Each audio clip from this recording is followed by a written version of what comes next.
1,12,000 টাকা দিছে আমার কাকা পুরো এই ছাদ ঢালাই কমপ্লিট করে দেওয়ার জন্য।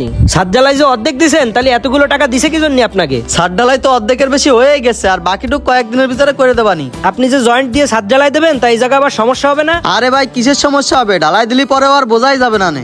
তোমরা মিস্ত্রি বিল যখন যা চাইছো আমি সেই কয় টাকাই দিছি, কিন্তু কাজটা একবারই উঠাই দাও না কেন? কাকা আপনি চিন্তা করেন না, এক সপ্তাহের ভিতরে ছাদ ঢালাই বাকিটুকু কমপ্লিট করে দেবানি। আপনি মিস্ত্রির বিলটা পাঠাই দিয়েন। কাকা তোমারে 1,12,000 টাকা দিছে পুরো ছাদ কমপ্লিট করে দেওয়ার জন্য, তাই এখন আবার মিস্ত্রি বিল চাও কি জন্য?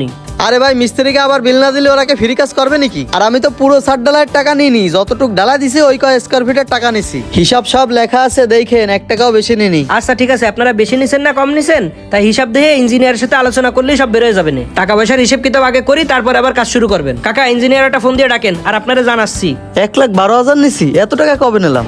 ইঞ্জিনিয়ার সাহেব, আপনি বাড়ির ডিজাইন করার পরে যেই মিস্ত্রি দিয়ে কাজ করাতে কইছেন, আমার কাকা কিন্তু সেই মিস্ত্রি দিয়েই কাজ করাচ্ছে। এখন এই হিসাবটা একটু দেখেন। 1,12,000 টাকা দিছে ছাদ ঢালাইয়ের মিস্ত্রি বিল, কিন্তু ছাদ পুরো ঢালাই না দিয়ে অর্ধেক ঢালাই দিছে, তাহলে এই কাজটা কি ঠিক করলো? কেন ঢালাই বাকি রাখবে কেন? ছাদ একবারে না করে জয়েন্ট করে করলে ওই ছাদ তো ভালো হবে না। এই জায়গা যেটা দেখলাম এখানে তো 1980 স্কয়ার ফিটের ঢালাই দিছে, তাই এতে আপনার কাছ থেকে 1,12,000 টাকা নেয় কিভাবে? ভাই মিস্ত্রিরা যখন যে বিল চাইছে আমি সেটাই দিয়ে দিছি। আমি তো বুঝতে পারিনি সে যে বেশি নেবে। আমি চাইছিলাম যে আমার বাড়ির কাজটা ভালো হোক, কিন্তু ও তো ছাদের ডালাইটাও ঠিক মতো করলো না। আচ্ছা কি কি করছে তা যায় দেখা লাগবে। আচ্ছা দেখেন, কিন্তু ওর কয় টাকা বিল হয়েছে আর কত বেশি নিছে একটু হিসাব করেন তো। এই জায়গা প্রায় 2,000 স্কয়ার ফিটের কাজ, তো এর বিল সর্বোচ্চ 74 থেকে 75,000 টাকা হইতে পারে, কিন্তু মিস্ত্রি 1,20,000 টাকা নেছে, এটা তো অনেক বেশি নিছে।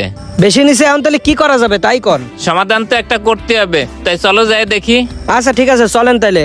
মামা আমাকে বিল কত হয়েছে? কাকা দেখলেন তো সবকিছু, তাহলে এবার বলেন মিস্ত্রি কটটুক কি কাজ করেছে? দেখছি ও কি কাজ করছে, ও বুঝ আমার হয়ে গেছে। যাওয়ার তা তো হইছে। এখন শোনেন ভাই, কাজের হিসেব দেখে যা ভাবছিলাম তাই হইছে। মিস্ত্রি আপনার কাছে তো টাকা অনেক বেশি নেছে। টাকা যদি বেশি নিয়ে থাকে এই দোষ তো আপনার, কারণ মিস্ত্রি আপনি ঠিক করে দিছেন। মিস্ত্রি ঠিক করে দিছি আমি, ঠিক আছে, কিন্তু টাকা তো আপনারে বেশি দিতে বলি নাই। আর টাকা হিসেব কিতাব করে দেবেন না? আরে কাকা কি অত হিসেব কিতাব করেছে নাকি? আর মিস্ত্রি যেহেতু আপনি ঠিক করে দিছেন, এই জন্য বিল যা চাইছে কাকা তাই দিছে। আরে আমারে বিশ্বাস করে ঠিক আছে, কিন্তু কাজ করাইতে গেলে টাকা পয়সা হিসেব করে দেওয়া উচিত। আচ্ছা যাই হোক, এখন ছাদ ঢালাইয়ের এই ব্যাপারে কি কোনো সমস্যা হবে? হ্যাঁ সমস্যা তো অবশ্যই হবে। একবারে একটা জিনিস করা আর জয়েন্ট দিয়ে করা, দুটের ভিতর তো ভিন্নতা আছে। এখন চলেন আমার সাথে, মিস্ত্রির সাথে সরাসরি কথা বলতেছি। ও কয় টাকা কি বেশি নেছে এই হিসেব কিতাব দিয়ে ওরে দিয়ে কাজ করাতে হবে। আচ্ছা বাতিজা শোনো, আমার তো অফিসে যাওয়া লাগবে, তাইলে তুমি ওনার সাথে যাইয়ে হিসাব নিকাশটা ভালোভাবে বুঝে নাও। আচ্ছা ঠিক আছে কাকা, আমি যাচ্ছি। ইঞ্জিনিয়ার সাহেব আসেন। এই তোমার ভালোর জন্য ইনার বাড়ির কাজটা ধরাই দিলাম। কাজটা ভালো মতো করবে না, সাথে জয়েন্ট ফেলাই দিলে কেন? তারপরে টাকাও বেশি নেছো, এসব করলে আমার মান সম্মান থাকে? কাকা হেল্পার একটু কম ছিল তো, আর সন্ধ্যা হয়ে গেছিল, তাই পুরোটা একবারে করতে পারিনি। আর বিল যা হয়েছে আমি তো তাই নিছি, আমি তো বেশি নিনি। আমি তো হিসাব কিতাব সবই দেখছি। 1980 স্কয়ার ফিটের কাজ করছিস, 1,12,000 টাকা নিছিস, এত বিল হয় কিভাবে? কাকা আমার সমিতির কিস্তি ছিল তো, তাই টাকা মনে হয় বেশি নেওয়া হয়ে গেছে। সমস্যা না, আমি কাজ করে পোষায় দেবো অনেক। একটা বাড়ি করার প্রত্যেকটা মানুষের স্বপ্ন থাকে। মানুষ তার সারা জীবনের কষ্ট করে ইনকাম করা টাকা দিয়ে একটা বাড়ির কাজ করায়। আপনার কাছে এতগুলো টাকা দিছে, আপনার তো দায়িত্ব নিয়ে কাজটা করা উচিত ছিল।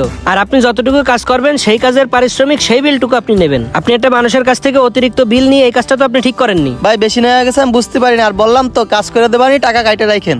আর ডালায়ের ওইখানে যে জয়েন্ট ফেলাই দিয়েছেন ওইখানে আমি দেখাই দিবানি, ওইভাবে কাজ করেন। তাহলে গেলাম। আচ্ছা ঠিক আছে। বাড়ির কাজ করানোর ক্ষেত্রে মিস্ত্রিদের সাথে এ ধরনের বিভিন্ন ঝামেলা হতে পারে, তাই প্রতিনিয়ত কাজ এবং লেনদেনের হিসাব সঠিকভাবেই রাখা উচিত।